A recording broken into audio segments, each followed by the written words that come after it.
Video start ಮಾಡೋಕ್ಕಿಂತ ಮೊದಲು ಇವಾಗ ಫಿನಾಲೆ ತುಂಬಾನೇ ಹತ್ತಿರದಲ್ಲಿ ಇರೋದ್ರಿಂದ ಒಂದ್ ರೀತಿಯಾಗಿ ಒಂದು ಆಕ್ಟಿವಿಟಿನ ಮಾಡೋಣ ಅಂತ ನಾನೇ ಅಂದ್ಕೊಂಡಿದ್ದೀನಿ. ನೋಡೋಣ. ಕಾಮೆಂಟ್ ಬಾಕ್ಸ್ ಅಲ್ಲಿ ಆದಷ್ಟು ನಿಮ್ಮ ನೆಚ್ಚಿನ ಸ್ಪರ್ಧಿ ಹೆಸರನ್ನ ಕಾಮೆಂಟ್ ಮಾಡಿ. ಒಬ್ಬರ ಹೆಸರನ್ನ ಮಾತ್ರನೇ ಕಾಮೆಂಟ್ ಮಾಡಿ. ಎರಡೆರಡು ಹೆಸರೆಲ್ಲ ಕಾಮೆಂಟ್ ಮಾಡ್ಲಿಕ್ಕೆ ಹೋಗಬೇಡಿ. ಫಿನಾಲೆ ಹತ್ರ ಇರೋದ್ರಿಂದ ನೀವು ವೋಟ್ ಮಾಡೋದು ಕೂಡ ಅಷ್ಟೇ, ಒಬ್ಬರಿಗೇನೆ ವೋಟ್ ಮಾಡಬೇಕಾಗಿರುತ್ತೆ. ಅವರು ವಿನ್ನರ್ ಆಗಬೇಕು ಅಂತ ಹೇಳಿದ್ರೆ ಇಬ್ಬಿಬ್ಬರಿಗೆಲ್ಲ ವೋಟ್ ಮಾಡಿದ್ರೆ ಇಬ್ಬರ ಜಗಳದಲ್ಲಿ ಮೂರರವರು ಲಾಭ ಪಡ್ಕೊಳ್ಳುವಂತಹ ಚಾನ್ಸಸ್ ಜಾಸ್ತಿ ಇದೆ. ಸೊ ಹೀಗಾಗಿ ಒಬ್ಬರಿಗೇನೆ ವೋಟ್ ಮಾಡಿ, ಒಂದೇ ಹೆಸರನ್ನ ಕಾಮೆಂಟ್ ಮಾಡಿ. ನೆಕ್ಸ್ಟ್ ವಿಡಿಯೋದಲ್ಲಿ ನೋಡೋಣ ಯಾರ ಹೆಸರು ಜಾಸ್ತಿ ಕಾಮೆಂಟ್ ಬಂದಿರುತ್ತೆ ಅಂತ ಹೇಳಿ, ಅಥವಾ ಯಾವ ಒಂದು ಸ್ಪರ್ಧೆಯ ಹೆಸರು ಜಾಸ್ತಿ ಕಾಮೆಂಟ್ ಅಲ್ಲಿ ಇರುತ್ತೆ ಅನ್ನೋದನ್ನ ನಾನು ನೆಕ್ಸ್ಟ್ ವಿಡಿಯೋದಲ್ಲಿ ಅನೌನ್ಸ್ ಮಾಡಿ ಆ ವಿಡಿಯೋನ ಶುರು ಮಾಡ್ತೀನಿ. ಸೊ ಈ ವಿಡಿಯೋದಿಂದನೇ ಶುರು ಮಾಡೋಣ ಈ ಒಂದು ಆಕ್ಟಿವಿಟಿಯನ್ನ. ಸೊ ಹೀಗಾಗಿ ನಿಮ್ಮ ನೆಚ್ಚಿನ ಸ್ಪರ್ಧೆ ಹೆಸರನ್ನ ಆದಷ್ಟು ಕಮೆಂಟ್ ಬಾಕ್ಸ್ ಅಲ್ಲಿ ಕಮೆಂಟ್ ಮಾಡಿ. ನೆಕ್ಸ್ಟ್ ವಿಡಿಯೋದಲ್ಲಿ ನೋಡೋಣ ಯಾರಿಗೆ ಜಾಸ್ತಿ ಕಾಮೆಂಟ್ ಬಂದಿರುತ್ತೆ ಅಂತ. ಇವಾಗ ವಿಡಿಯೋ ಬಗ್ಗೆ ಮಾತಾಡೋದಾದ್ರೆ, ಕಿಚ್ಚ ಸುದೀಪ್ ಅವರೇನೆ ನಿನ್ನೆ ಎಪಿಸೋಡ್ ಅಂತ ಹೇಳಿದ್ರೆ ಸೂಪರ್ ಸಂಡೇ ವಿತ್ ಸುದೀಪ್ ಅನ್ನುವಂತಹ ಎಪಿಸೋಡ್ ಅಲ್ಲಿ ಅನೌನ್ಸ್ಮೆಂಟ್ ಅನ್ನ ಮಾಡಿದ್ದಾರೆ. ಮುಂದಿನ ವಾರದ ಪಂಚಾಯತಿನಲ್ಲಿ ತಾನು ಇರೋದಿಲ್ಲ ಅಂತ ಹೇಳಿ, ಹಾಗೇನೆ ಸಿನಿಮಾಗೋಸ್ಕರ ತಾನು ಒಪ್ಕೊಂಡಿದ್ದೀನಿ, ಹಾಗೇನೆ ಆ ಸಿನಿಮಾದಲ್ಲಿ ಆ ಒಂದು ಸಿನಿಮಾ ರಿಲೀಸ್ ಕೂಡ ಆಗ್ತಾ ಇದೆ 25ಕ್ಕೆ, ಹಾಗೇನೆ ಆ ಸಿನಿಮಾದ ವರ್ಕ್ಗಳಿಗಾಗಿ ತಾನು ಬ್ಯುಸಿ ಇರ್ತೀನಿ. ಸೊ ಹೀಗಾಗಿನೇ ತಾನು ಮುಂದಿನ ವಾರದ ಪಂಚಾಯತಿನಲ್ಲಿ ಇರೋದಿಲ್ಲ ಅನ್ನೋದನ್ನ ಸ್ವತಃ ಕಿಚ್ಚ ಸುದೀಪ್ ಅವರನ್ನೇ ಅನೌನ್ಸ್ಮೆಂಟ್ ಕೂಡ ಮಾಡಿದ್ದಾರೆ. ಸೊ ಇವಾಗ ತುಂಬಾ ಜನರಿಗೆ ಕಾಡ್ತಾ ಇರುವಂತಹ ಪ್ರಶ್ನೆ ಏನಪ್ಪಾ ಅಂತ ಹೇಳಿದ್ರೆ, ಕಿಚ್ಚ ಸುದೀಪ್ ಅವರು ಈ ರೀತಿಯಾಗಿ ಹೇಳಿ ಹೊರಡುವಂತಹ ಸಮಯದಲ್ಲಿ ಕೆಲವೊಂದಿಷ್ಟು ಹಿಂಟ್ಗಳನ್ನ ಕೂಡ ಕೊಟ್ಟು ಹೋಗಿದ್ರು. ಮಿಡ್ ವೀಕ್ ಎಲಿಮಿನೇಷನ್ ಕೂಡ ಆಗಬಹುದು ಅನ್ನೋ ರೀತಿನಲ್ಲಿ ಹೇಳಿದ್ರು. ಅಂದ್ರೆ ಯಾರು ಬೇಕಾದ್ರೂ ಯಾವಾಗ ಬೇಕಾದ್ರೂ ಎಲಿಮಿನೇಟ್ ಆಗಬಹುದು, ವಾರದ ಮಧ್ಯದಲ್ಲಿ, ವಾರಾಂತ್ಯದಲ್ಲಿ, ಅಥವಾ ಯಾವಾಗ ಬೇಕಂದ್ರು ಆವಾಗ, ಹೇಗ್ ಬೇಕೋ ಹಾಗೆ ಒಬ್ರು ಹೋಗಬಹುದು ಅಥವಾ ಇಬ್ರು ಕೂಡ ಹೋಗಬಹುದು ಅನ್ನೋದನ್ನ ಹೇಳಿದ್ದಾರೆ. ಸೊ ಹೀಗಾಗಿನೇ ಸಾಕಷ್ಟು ಡೌಟ್ಗಳಿದಾವೆ. ಸೊ ಅದರಿಂದಾಗಿನೇ ಈ ಎಲ್ಲ ಡೌಟ್ಗಳ ಬಗ್ಗೆ ಈ ವಿಡಿಯೋದಲ್ಲಿ ನಾನು ನಿಮ್ಗೆ ಉತ್ತರವನ್ನ ಕೊಡ್ತೀನಿ. ನಿಮ್ಮ ಎಲ್ಲ ಡೌಟ್ ಕೂಡ 100% ಕ್ಲಿಯರ್ ಆಗೇ ಆಗುತ್ತೆ. ಸೊ ಅದರಿಂದಾಗಿ ವಿಡಿಯೋನ ಮಿಸ್ ಮಾಡ್ಕೊಳ್ಳದೆ ಪೂರ್ತಿಯಾಗಿ ನೋಡಿ. ಮತ್ತು ಚಾನಲ್ ಅನ್ನ ಫಸ್ಟ್ ಟೈಮ್ ವಿಸಿಟ್ ಮಾಡಿದೀರಾ ಅಥವಾ ಕೆಲವರು ಸಬ್ಸ್ಕ್ರೈಬ್ ಮಾಡ್ದೇನೆ ವಿಡಿಯೋಸ್ ಅನ್ನ ನೋಡ್ತಾ ಇರ್ತೀರಾ. ಸೊ ಅವರೆಲ್ಲರೂ ಕೂಡ ಈಗಲೇ ಚಾನಲ್ ಅನ್ನ ಸಬ್ಸ್ಕ್ರೈಬ್ ಮಾಡ್ಕೊಳ್ಳಿ. ಪಕ್ಕದಲ್ಲಿ ಒಂದು ನೋಟಿಫಿಕೇಶನ್ ಬೆಲ್ ಕೂಡ ಇರುತ್ತೆ, ಕ್ಲಿಕ್ ಮಾಡಿ ಆಲ್ ಅಂತ ಸೆಟ್ ಮಾಡಿ. ಸೊ ನೇರವಾಗಿ ವಿಷಯಕ್ಕೆ ಬರೋದಾದ್ರೆ, ಕಿಚ್ಚ ಸುದೀಪ್ ಅವರು ವಾರಾಂತ್ಯದಲ್ಲಿ ಇರೋದಿಲ್ಲ ಅಂತ ಹೇಳಿದ್ರೆ, ಈ ಹಿಂದೆ ನೀವು ಕೆಲವೊಂದಿಷ್ಟು ಎಕ್ಸಾಂಪಲ್ಗಳನ್ನ ನೋಡೋದಾದ್ರೆ, big boss Kannada season 10. So ಈ ಒಂದು ಎಕ್ಸಾಂಪಲ್ ಅನ್ನ ಮೊದಲು ನೋಡೋಣ. ಸೊ ಆ ಸಮಯದಲ್ಲಿ ಇಲ್ಲಿ KCCಯ ಒಂದು ಟೂರ್ನಮೆಂಟ್ ಇತ್ತು. ಸೊ ಅದರಲ್ಲಿ ಕಿಚ್ಚ ಸುದೀಪ್ ಅವರು ಸಖತ್ ಬ್ಯುಸಿ ಆಗಿದ್ರು. ಸೊ ಆ ಸಮಯದಲ್ಲಿ ಏನಾಗಿತ್ತಪ್ಪ ಅಂತ ಹೇಳಿದ್ರೆ, ಶೈನ್ ಶೆಟ್ಟಿ ಮತ್ತೆ ಶುಭಾ ಪುಂಜಾ ಇವರಿಬ್ಬರು ಕೂಡ ಬಿಗ್ ಬಾಸ್ ಕನ್ನಡ ಸೀಸನ್ 10ರ ಒಳಗಡೆ ಬಂದಿದ್ರು ಮತ್ತು ಅವರೇನೆ ವಾರಾಂತ್ಯದ ಎಪಿಸೋಡ್ ಅಲ್ಲಿ ಕಾಣಿಸ್ಕೊಂಡಿದ್ರು ಮತ್ತು ಸ್ಪರ್ಧಿಗಳಿಗೆ ಕೆಲವೊಂದಿಷ್ಟು ಟಿಪ್ಸ್ ಗಳನ್ನು ಕೂಡ ನೀಡಿದ್ರು. ಬಿಗ್ ಬಾಸ್ ಕನ್ನಡ ಸೀಸನ್ 10ರಲ್ಲಿ ಯಾವ ರೀತಿಯಾಗಿ ಆಗಿತ್ತು ಅಂತ ಹೇಳಿದ್ರೆ, ಒಂದು ರೀತಿ ಅಗ್ರೆಷನ್ ಆಗಿರುವಂತಹ, ಸಿಕ್ಕಾಪಟ್ಟೆ ಅಗ್ರೆಷನ್ ಅನ್ನ ಹೊಂದಿದ್ದಂತಹ ಒಂದು ಸೀಸನ್ ಆಗಿತ್ತು. ವಿನಯ್ ಗೌಡ ಅವರಿದ್ರು, ಕಾರ್ತಿಕ್ ಮಹೇಶ್ ಅವರಿದ್ರು, ಸಂಗೀತ ಅವರಿದ್ರು, ಡ್ರೋನ್ ಪ್ರತಾಪ್ ಅವರಿದ್ರು, ಮೈಕಲ್ ಅವರಿದ್ರು. ಒಟ್ಟಾರೆಯಾಗಿ ಗೇಮ್ ಅಂತ ಬಂದ್ಬಿಟ್ರಂತೂ ಜಿದ್ದಿಯ ಫೈಟ್ ಇರ್ತಾ ಇತ್ತು, ಹೆವಿ ಅಗ್ರೆಷನ್ ಇರ್ತಾ ಇತ್ತು, ಸಿಕ್ಕಾಪಟ್ಟೆ. ಅದರಲ್ಲಿ ಏನೆಲ್ಲ ಹೋಗ್ಬಿಟ್ಟಿದೆ ಬಿಗ್ ಬಾಸ್ ಕನ್ನಡ ಸೀಸನ್ 10ರಲ್ಲಿ ಅಂತ ಹೇಳಿ ನಿಮ್ಗೇನೆ ಗೊತ್ತಿದೆ. ಅಲ್ಲಿ ಸಂಗೀತ ಹಾಗೇನೆ ಡ್ರೋನ್ ಪ್ರತಾಪ್ ಅವ್ರಿಗೆ ನೀರು ಎರಚುವಂತಹ ಸಮಯದಲ್ಲಿ ಆದಂತಹ ಇಂಜುರಿ ಆಗಿರಬಹುದು, ಫೈಟ್ ಸಮಯದಲ್ಲಿ ಆಗಿರೋದು, ಒಟ್ಟಾರೆಗೆ ಕ್ರೇಜಿ ಆದಂತಹ ಎಪಿಸೋಡ್. ಅಗ್ರೆಷನ್ ಅನ್ನ ಇಷ್ಟಪಡೋರಿಗಂತೂ Bigg boss Kannada season 10 one of the best ಅಂತಾನೆ ಹೇಳ್ಬೋದು, ಅಗ್ರೆಷನ್ ಅನ್ನ ಇಷ್ಟಪಡೋರಿಗೆ. ಸೊ ಆ ಒಂದು ಸೀಸನ್ ಮಸ್ತ್ ಆಗಿತ್ತು. ಬಟ್ ಅಲ್ಲೇನಾಗ್ತಾ ಇತ್ತು, ಪದೇ ವಿನಯ್ ಗೌಡ ಮತ್ತೆ ಸಂಗೀತ ಶೃಂಗೇರಿ ಇಬ್ಬರಿಗೂ ಕೂಡ ಜಗಳ ಆಗ್ತಾ ಇತ್ತು. ಇಬ್ರು ಕೂಡ ಒಬ್ರ ಬಗ್ಗೆ ಒಬ್ರು ನೆಗೆಟಿವ್ಸ್ ಅನ್ನೇ ಜಾಸ್ತಿ ಹೇಳ್ತಾ ಇದ್ರು. ಬಟ್ ಬಿಗ್ ಬಾಸ್ ಮನೆ ಒಳಗಡೆ ಬಂದಂತಹ ಶೈನ್ ಶೆಟ್ಟಿ ಅವರು ಇವರಿಬ್ಬರಿಗೂ ಒಂದು ಟಾಸ್ಕ್ ಅನ್ನ ಕೊಟ್ಟಿದ್ರು. ಆ ಟಾಸ್ಕ್ ಏನಪ್ಪಾ ಅಂತ ಹೇಳಿದ್ರೆ, ಸಂಗೀತ ಶೃಂಗೇರಿ ಅವರು ವಿನಯ್ ಗೌಡ ಅವರನ್ನ ಹೊಗಳಬೇಕು, ವಿನಯ್ ಗೌಡ ಅವರು ಸಂಗೀತ ಶೃಂಗೇರಿ ಅವರನ್ನ ಹೊಗಳಬೇಕು. ಸೊ ಈ ರೀತಿಯಾಗಿ ಒಂದು ಆಕ್ಟಿವಿಟಿಯನ್ನ ಕೊಟ್ಟಿದ್ರು. ಸೊ ಈ ರೀತಿಯಾಗಿ ಆಕ್ಟಿವಿಟಿಯನ್ನ ಕೊಟ್ಟಿದ್ರಿಂದ ಏನಾಯ್ತು ಅಂತ ಹೇಳಿದ್ರೆ, ಸಾಕಷ್ಟು ಪಾಸಿಟಿವ್ ಅನ್ನ ಹೇಳಿದ್ರು. ವಿನಯ್ ಗೌಡ ಅವರು ಸಂಗೀತ ಅವರ ಬಗ್ಗೆ ಸಾಕಷ್ಟು ಪಾಸಿಟಿವ್ ಗಳನ್ನ ಹುಡುಕಿ ಹೇಳಿದ್ರು. ಅದೇ ರೀತಿಯಾಗಿ ಸಂಗೀತ ಅವರು ಕೂಡ ಸಾಕಷ್ಟು ಪಾಸಿಟಿವ್ ಗಳನ್ನ ವಿನಯ್ ಗೌಡ ಅವರ ಬಗ್ಗೆ ಹುಡುಕಿ ಹೇಳಿದ್ರು. ಸೊ ಅವಾಗ ಶೈನ್ ಶೆಟ್ಟಿ ಅವರು ಹೇಳಿದ್ರು, ಇಷ್ಟೇ ಬಿಗ್ ಬಾಸ್, ನೀವು ಯಾವ ದೃಷ್ಟಿಕೋನದಲ್ಲಿ ನೋಡ್ತಿರೋ ಆ ರೀತಿಯಾಗಿ ನಿಮ್ಗೆ ಅನ್ಸುತ್ತೆ ಅನ್ನೋದನ್ನ ಅವ್ರು ಹೇಳಿ ಹೋಗಿದ್ರು. ಇನ್ನು ಶುಭಾ ಪುಂಜಾ ಅವರು, ನೀವು ಬಿಗ್ ಬಾಸ್ನ ಕಂಟೆಸ್ಟೆಂಟ್ಗಳು ಏನಿದ್ದೀರಾ, ನೀವೆಲ್ಲರೂ ಕೂಡ ಜನರನ್ನ ಎಂಟರ್ಟೈನ್ಮೆಂಟ್ ಮಾಡೋ ಕಡೆ ಸ್ವಲ್ಪನಾದ್ರೂ ಫೋಕಸ್ ಮಾಡಬೇಕು. ಜನರು ಏನೋ ಸುಸ್ತಾಗಿ ಬಂದು ಬಿಗ್ ಬಾಸ್ ನೋಡ್ತಾ ಇರ್ತಾರೆ ಎಂಟರ್ಟೈನ್ಮೆಂಟ್ಗೋಸ್ಕರ. ಸೊ ಆ ಸಮಯದಲ್ಲಿ ನೀವು ಬರೀ ಅಗ್ರೆಷನ್ ಆದ್ರೆ ಕೆಲವರಿಗಾದ್ರೂ ಬೋರ್ ಆಗುತ್ತೆ. ಸ್ವಲ್ಪನಾದ್ರೂ ಎಂಟರ್ಟೈನ್ಮೆಂಟ್ ಬೇಕು. ಸೊ ಜನರನ್ನ ನಗಿಸುವಂತಹ, ಅವರನ್ನ ಖುಷಿ ಪಡಿಸುವಂತಹ ಕೆಲಸನ ಮಾಡಿ ಅಂತ ಹೇಳಿ ತಮ್ಮ ಮಾತನ್ನ ಶಾರ್ಟ್ ಅಂಡ್ ಸ್ವೀಟ್ ಆಗಿನೇ ಮುಗಿಸಿದ್ರು. ಸೊ ಈ ರೀತಿಯಾಗಿ, ಬಟ್ ಆ ಸಮಯದಲ್ಲಿ ಏನಾಗಿತ್ತು, ಯಾವುದೇ ರೀತಿಗೆ ಎಲಿಮಿನೇಷನ್ ಪ್ರಕ್ರಿಯೆ ಮಾಡಿರಲಿಲ್ಲ. ಬಟ್ ಎಲಿಮಿನೇಷನ್ ಪ್ರಕ್ರಿಯೆಯನ್ನು ಕೂಡ ಮಾಡಿದ್ದು ಯಾವಾಗ ಅಂತ ಹೇಳಿದ್ರೆ, ಬಿಗ್ ಬಾಸ್ ಕನ್ನಡ ಸೀಸನ್ 11ರಲ್ಲಿ. ಅದರಲ್ಲಿ ಏನಾಗಿತ್ತಪ್ಪ ಅಂತ ಹೇಳಿದ್ರೆ, ಯೋಗರಾಜ್ ಭಟ್ ಅವರು ಒಳಗಡೆ ಬಂದಿದ್ರು ಮತ್ತೆ ಸೃಜನ್ ಲೋಕೇಶ್ ಅವರು ಒಳಗಡೆ ಬಂದಿದ್ರು.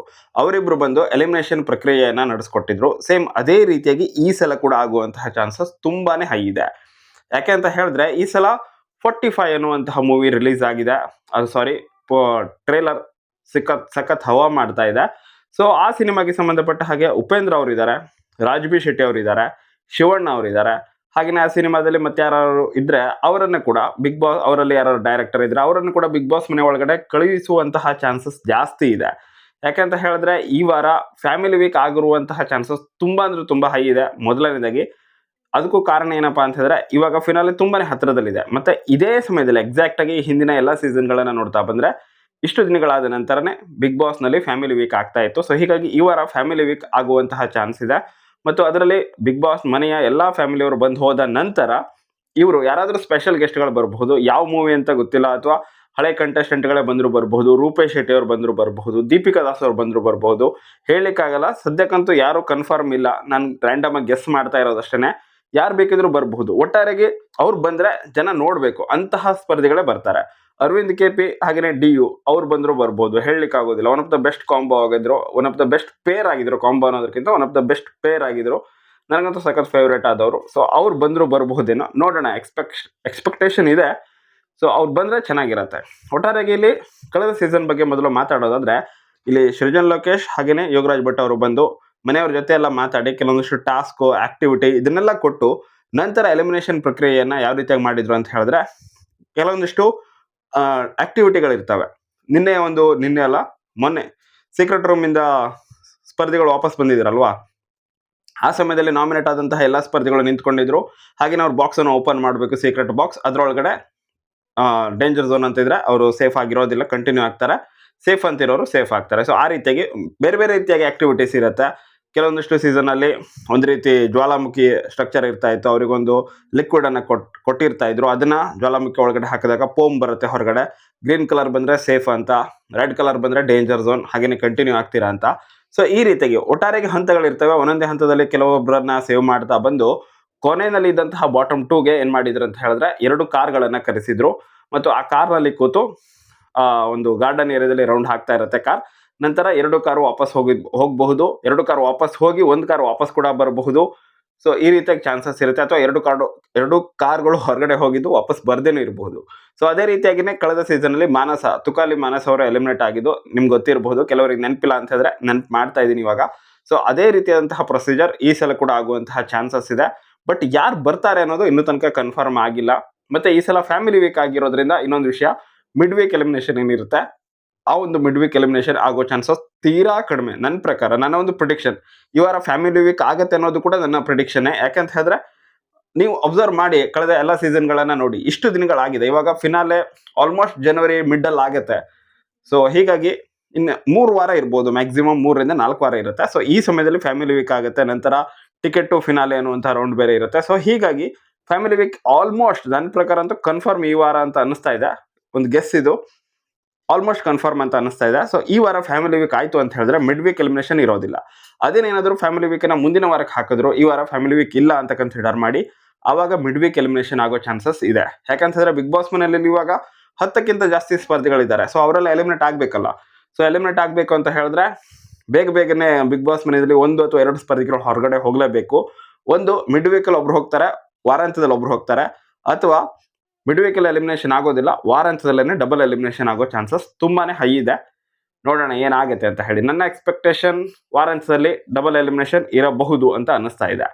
ಹಾಗೇನೆ ಈ ಸಲ ಯಾರು ಬಿಗ್ ಬಾಸ್ ಮನೆ ಒಳಗಡೆ ಬರ್ತಾರೆ ಈ ಒಂದು ಪ್ರಕ್ರಿಯೆಯನ್ನ ನಡೆಸೋದಕ್ಕೆ, ಅದನ್ನ ನೋಡೋಣ ಕಾದು. ಸೊ ಕಿಚ್ಚ ಸುದೀಪ್ ಅವರಂತೂ ಬರೋದಿಲ್ಲ, ಕನ್ಫರ್ಮ್ ಆಗಿ ಅವ್ರು ಹೇಳಿದ್ದಾರೆ. ಸೊ ಹೀಗಾಗಿ ನನ್ನ ಎಕ್ಸ್ಪೆಕ್ಟೇಷನ್ ಸದ್ಯಕ್ಕೆ ಮೂವಿ ಲಾಂಚ್ ಆಗಿರೋದು ಅದೇನೆ 45 ಅನ್ನುವಂತಹ ಮೂವಿ. ಸೊ ಹೀಗಾಗಿ ಆ ಮೂವಿಗೆ ಸಂಬಂಧಪಟ್ಟ ಹಾಗೆ ಯಾರಾದರೂ ಬರಬಹುದೇನೋ ಅಂತ ಹೇಳಿ ನನ್ನ ಎಕ್ಸ್ಪೆಕ್ಟೇಷನ್ ಇದೆ. ಅದನ್ನು ಬಿಟ್ಟರೆ ರೂಪೇಶ್ ಶೆಟ್ಟಿ ಅವ್ರು ಬರ್ಬೋದು, ರೂಪೇಶ್ ಶೆಟ್ಟಿ ಸಾನಿ ಅವ್ರು ಬಂದರೂ ಬರ್ತಾರೇನೋ. ಸಾನಿ ಅವ್ರು ನನ್ಗೆ ಗ್ಯಾರಂಟಿ ಇಲ್ಲ, ರೂಪೇಶ್ ಶೆಟ್ಟಿ ಅವ್ರು ಬಂದರೆ ಬರ್ಬೋದು, DU ಬಂದರೆ ಬರಬಹುದು, ಹಾಗೆಯೇ ಅರವಿಂದ್ ಕೆಪಿ ಅವ್ರು ಬಂದರೂ ಬರಬಹುದು. ಸ್ವಲ್ಪ ಫನ್ ಇರಲಿ ಅನ್ನೋದಾದರೆ ಲ್ಯಾಗ್ ಮಂಜು ಅವರನ್ನು ಕರೆಸಬಹುದು. ಚಾನ್ಸಸ್ಗಳು ಇದಾವೆ. ನಿಮ್ಮ ಪ್ರಕಾರ ಯಾರು ಬಿಗ್ ಬಾಸ್ ಮನೆ ಒಳಗಡೆ ಬಂದು ಈ ಎಲಿಮಿನೇಷನ್ ಪ್ರಕ್ರಿಯೆಯನ್ನು ನಡೆಸ್ಕೊಟ್ರೆ ಚೆನ್ನಾಗಿರುತ್ತೆ? ಅದನ್ನು ನೀವು ಕಮೆಂಟ್ ಬಾಕ್ಸಲ್ಲಿ ಕಮೆಂಟ್ ಮಾಡಿ. ಕರೆಸಿದವರನ್ನೇ ಪದೇ ಕರೆಸಲ್ಲ. ಈಗಾಗಲೇ ಸೃಜನ್ ಲೋಕೇಶ್ ಬಂದು ಹೋಗಿದ್ದಾರೆ, ಹಾಗೆಯೇ ಯೋಗರಾಜ್ ಭಟ್ ಬಂದು ಹೋಗಿದ್ದಾರೆ, ಶುಭಾ ಪುಂಜಾ ಬಂದಿದ್ದಾರೆ, ಹಾಗೆಯೇ ಇವರು ಶನ್ ಶೆಟ್ಟಿ ಅವ್ರು ಬಂದಿದ್ದಾರೆ. ಕುರಿ ಪ್ರತಾಪ್ ಅವ್ರು ಬಂದರೂ ಬರ್ಬೋದು, ಚಾನ್ಸಸ್ ಇರಬಹುದು. ಕುರಿ ಪ್ರತಾಪ್ ಹಾಗೆಯೇ ಪ್ರಿಯಾಂಕಾ ಇಬ್ರು ಒಳ್ಳೆ ಕಾಂಬೋ ಆಗಿದ್ರು ಬಿಗ್ ಬಾಸ್ ಮನೆ ಒಳಗಡೆ. ಸೊ ಅವರಿಬ್ಬರನ್ನ ಒಟ್ಟಿಗೆ ಕರೆಸಬಹುದೇನೋ. ನೋಡೋಣ ಯಾರು ಬರ್ತಾರೆ ಅಂತ ಹೇಳಿ. ಯಾರೇ ಬಂದರೂ ಕೂಡ ಒಂದು ರೀತಿಯಾಗಿ ಆಕ್ಟಿವಿಟೀಸ್ಗಂತೂ ಇದ್ದೇ ಇರುತ್ತೆ. ಬಿಗ್ ಬಾಸ್ ಮನೆಯಲ್ಲಿ ಒಬ್ಬರ ನಡುವೆ ಒಬ್ರದ್ದು ಏನು ಮಿಸ್ಅಂಡರ್ಸ್ಟ್ಯಾಂಡಿಂಗ್ ಇದೆ ಅದನ್ನು ಸಾಲ್ವ್ ಮಾಡೋ ಪ್ರಯತ್ನ ಕೂಡ ಇರುತ್ತೆ. ಹಾಗೆಯೇ ಸಾಕಷ್ಟು ಅಡ್ವೈಸ್ಗಳಿರ್ತವೆ. ಜೊತೆಗೆ ಎಲಿಮಿನೇಷನ್ ಪ್ರಕ್ರಿಯೆ ಅಂತೂ ಇದ್ದೇ ಇರುತ್ತೆ. ಈ ಸಮಯದಲ್ಲಿ ಮತ್ತೆ ಎಲಿಮಿನೇಷನ್ ಪ್ರಕ್ರಿಯೆ ಇಲ್ಲ, ನೋ ಎಲಿಮಿನೇಷನ್ ವೀಕ್ ಅಂತ ಹೇಳಲಿಕ್ಕಂತೂ ಸಾಧ್ಯ ಇಲ್ಲ. ಸೊ ಹೀಗಾಗಿ ಎಲಿಮಿನೇಷನ್ ಅಂತೂ ಇದ್ದೇ ಇರುತ್ತೆ. ಬಟ್ ಯಾರು ಬಂದು ಆ ಎಲಿಮಿನೇಷನ್ ಪ್ರಕ್ರಿಯೆಯನ್ನು ಮಾಡ್ತಾರೆ ಅನ್ನೋದನ್ನು ಕಾದು ನೋಡಬೇಕು. ಮತ್ತು ಎಲಿಮಿನೇಷನ್ ಪ್ರಕ್ರಿಯೆಯಲ್ಲಿ ಏನೆಲ್ಲ ಬದಲಾವಣೆಗಳಾಗ್ತವೆ ಅನ್ನೋದನ್ನು ಕೂಡ ಕಾದು ನೋಡೋಣ. ಏನಾದರೂ ಅಪ್ಡೇಟ್ಗಳು ನನಗೆ ಗೊತ್ತಾದರೆ ಅಥವಾ ನನಗೇನಾದರೂ ಅದ್ರ ಬಗ್ಗೆ ಮಾಹಿತಿ ಸಿಕ್ಕರೆ ನಾನು ಅಪ್ಡೇಟ್ ಮಾಡ್ತೀನಿ. ಸದ್ಯಕ್ಕೆ ನಾನು ಈ ವಿಡಿಯೋದಲ್ಲಿ ಆಲ್ಮೋಸ್ಟ್ ನನ್ನ ಒಂದು ಅನಿಸಿಕೆಗಳನ್ನು ಶೇರ್ ಮಾಡಿದ್ದೀನಿ. ನಿಮ್ಮ ಪ್ರಕಾರ ಏನು ಅನಿಸ್ತಾ ಇದೆ? ನಿಮ್ಮ ಪ್ರಕಾರ ಯಾರು ಬಿಗ್ ಬಾಸ್ ಮನೆ ಒಳಗಡೆ ಬಂದು ಎಲಿಮಿನೇಷನ್ ಪ್ರಕ್ರಿಯೆಯನ್ನು ಮಾಡಿದ್ರೆ ಚೆನ್ನಾಗಿರುತ್ತೆ ಅಂತ ನಿಮ್ಗೆ ಅನಿಸುತ್ತೆ? ಆ ಒಂದು ಅಭಿಪ್ರಾಯವನ್ನು ನೀವು ಕಮೆಂಟ್ ಬಾಕ್ಸಲ್ಲಿ ಕಮೆಂಟ್ ಮಾಡಿ. ಹಾಗೆ ವಿಡಿಯೋ ನಿಮ್ಗೆ ಇಷ್ಟ ಆಗಿದ್ರೆ ಲೈಕ್ ಮಾಡಿ, ಶೇರ್ ಮಾಡಿ. Thank you so much for watching. Bye.